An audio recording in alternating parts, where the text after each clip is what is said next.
All right, next up, we go from the Apple Cup to the Civil War. Another one of these rivalries where it's normally late November, and we're getting it here this weekend. Oregon and Oregon State. We've got the Oregon Ducks, 16-point road favorites here. Total in this game sitting at 50 across the board. I mean, look, 0-2 against the spread and not even close to covering in either game for Oregon. So right away, I'm just like, whoa, let's pump the brakes here maybe on laying 16, especially coming off a huge win against Boise State. Big-time game, survived it, won it on a walk-off field goal, and now you're laying 16 here on the road against an Oregon State team that, look, I thought for Oregon State without Jonathan Smith and lost so much, he took his quarterback, Childs, with him to Michigan State as well. I thought, whoa, Oregon State may be in a little bit of trouble this year, but so far, pretty impressive. Now, San Diego State's got their own issues, but still, Giovanni McCoy was solid at quarterback. They ran the football well with Jam Griffin and Anthony Hankerson leading them, the dual running back tandem for Oregon State in the win against San Diego State. I was impressed with that. And all things considered, considering the cupboard was bare, considering the complete and utter retool that was going on here with Oregon State for just the first couple of games. Now, granted, they played an FCS team and San Diego State, but so far for Trent Bray in his first year as head coach here, I give him a thumbs up, sliding over from the DC. And maybe that's helped things because he was on Jonathan Smith's coaching staff as the DC.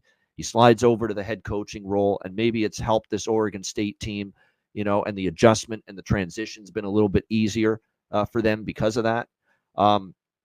We know it's a rivalry game, so it's one of those things where anything can happen. And look, for Oregon, for the first game against Idaho, their offense didn't get it going.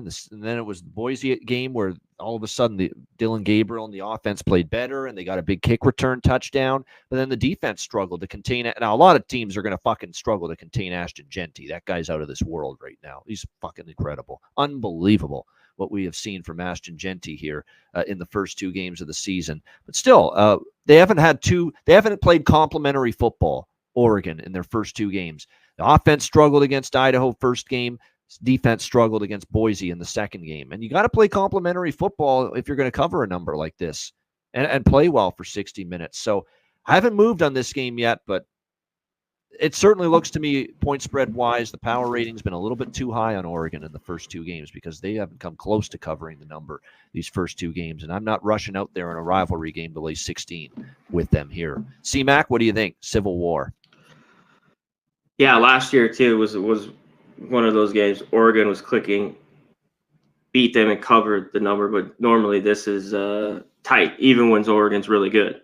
31-7 last year. Yeah. Yep. Now we're in Corvallis this time, though.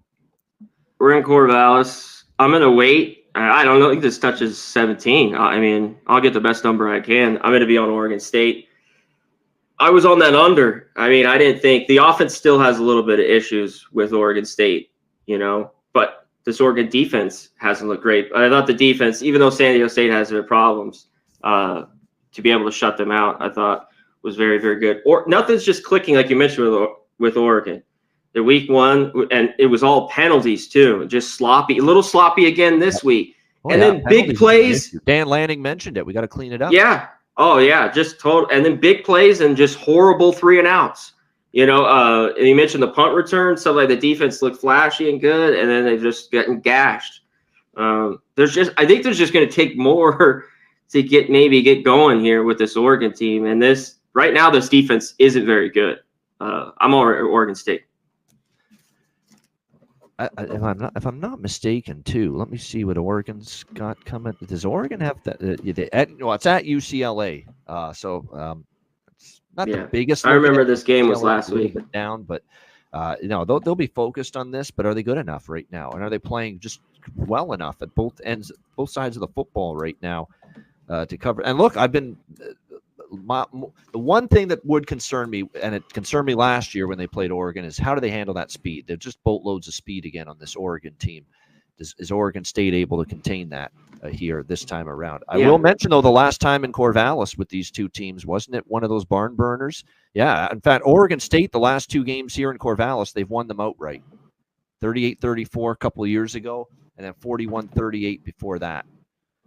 So this has been a tough place for Oregon the last 2 times they've made the trip here to Corvallis for this Civil War rivalry game. We'll see if they're in for a battle again here on Saturday. All right.